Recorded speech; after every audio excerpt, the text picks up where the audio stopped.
ഇന്ന് വൈകിട്ടൊരാഗ്രഹം കപ്പ പുഴുങ്ങാമെന്ന്. നമ്മുടെ പറമ്പിൽ തന്നെ കപ്പയാണ്. പുഴുങ്ങാൻ ആവശ്യത്തിനുള്ള കപ്പയൊക്കെ മുറത്തിലേക്ക് പറക്കി വെച്ചു. നിങ്ങൾ വിചാരിക്കും എന്തിനാ ഇത്രയധികം കപ്പയെന്ന്? ഞങ്ങളിവിടെ 6 അംഗങ്ങളുണ്ട്.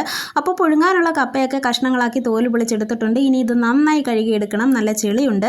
അപ്പോൾ നമ്മുടെ ഇവിടുത്തെ മണ്ണൊക്കെ ചുമന്ന പോലത്തെ മണ്ണാണ്. അപ്പോൾ കുറേ തവണ വൃത്തിയായി കഴുകിയെടുത്തിട്ടുണ്ട്. ഞാനെല്ലാം എളുപ്പപ്പണിയാണ് നോക്കാറ്. കുക്കറിലേക്ക് കപ്പയൊക്കെ അങ്ങ് മാറ്റി ഒരു വിസിൽ മതി, പെട്ടെന്ന് തന്നെ വെന്ത് കിട്ടും. അങ്ങനെ വിസിൽ കേൾക്കാനുള്ള വെയിറ്റിങ്ങിലാണ് ഞാൻ.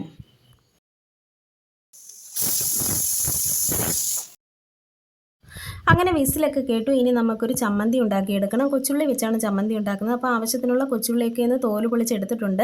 ഇനി അതൊരു ഇടികല്ലിലിട്ടെന്ന് ചതച്ചെടുത്തു. എന്നിട്ട് ആവശ്യത്തിനുള്ള മുളക് പൊടിയും അല്പം ഉപ്പും കൂടെ ചേർത്ത് ഒന്നുകൂടി ചതച്ചെടുക്കുന്നുണ്ട്. ഇനി ഇത് നമുക്കൊന്ന് കടുക് വറുത്തെടുക്കണം. അപ്പം ചട്ടിയിലൊന്ന് കടുക് വറുത്തിട്ട് ഈ ചതച്ച് വെച്ചതും കൂടി ഇട്ടൊന്ന് ജസ്റ്റ് വഴറ്റിയെടുത്തു.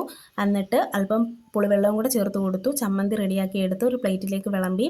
അപ്പം നമ്മുടെ ശലഭ സ്കൂൾ വിട്ട് വരുന്നുണ്ടായിരുന്നു.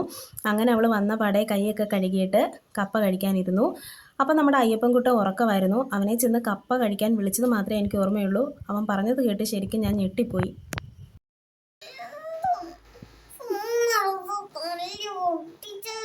ഇനി അവിടെ ഇന്ന് എൻ്റെ ഫോണ് മാത്രമല്ല തടിയും കേടാകുമെന്ന് വിചാരിച്ച് ഞാൻ അവിടെ നിന്ന് രക്ഷപ്പെട്ടു. അപ്പോൾ വീഡിയോ ഇഷ്ടമായാലൊന്ന് സപ്പോർട്ട് ചെയ്യുക.